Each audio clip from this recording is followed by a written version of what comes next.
In today's video, I'm going to teach you how to seamlessly integrate your Wix and Salesforce accounts using third-party integration apps such as Zapier or the Wix app Market. This integration can really streamline your workflow by synchronizing your website data with your CRM, making it easier to manage customer interactions and sales information effectively. So let's dive into the process. First, ensure that you have active accounts for both Wix and Salesforce. You'll also need a Zapier account if you're going to use this method, or you can access the Wix app Market for other app options. If you haven't set these up yet, taking a few minutes to do so will be your necessary pre-step before we proceed. Start by logging into your Zapier account. Once you're in, find the Make a Zap button, which is usually prominently displayed. Click on it, taking you to the Zap creation page. Zapier works on a trigger action model, so first we need to set up a trigger from Wix. In the search bar titled Choose App and Event, type Wix and select it as your application.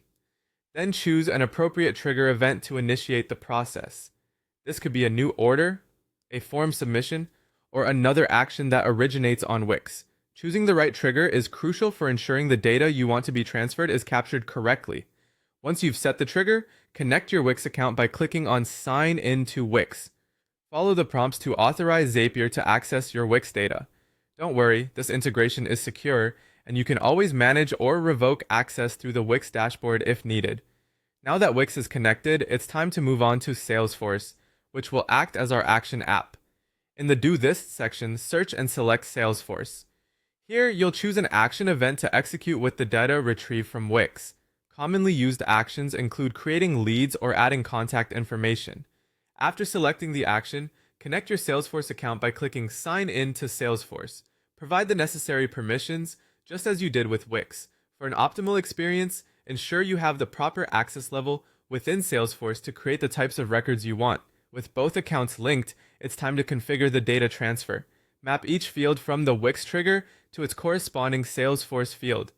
This step ensures that the information flows into Salesforce precisely where it should. Often, fields will have similar names, making it easier to match them up, but double check to ensure all the data is allocated correctly. Finally, test your Zap to see if it performs as expected.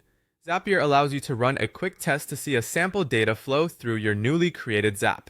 If successful, you'll receive a confirmation. If there's an error, Zapier usually provides diagnostic information to help you rectify the problem.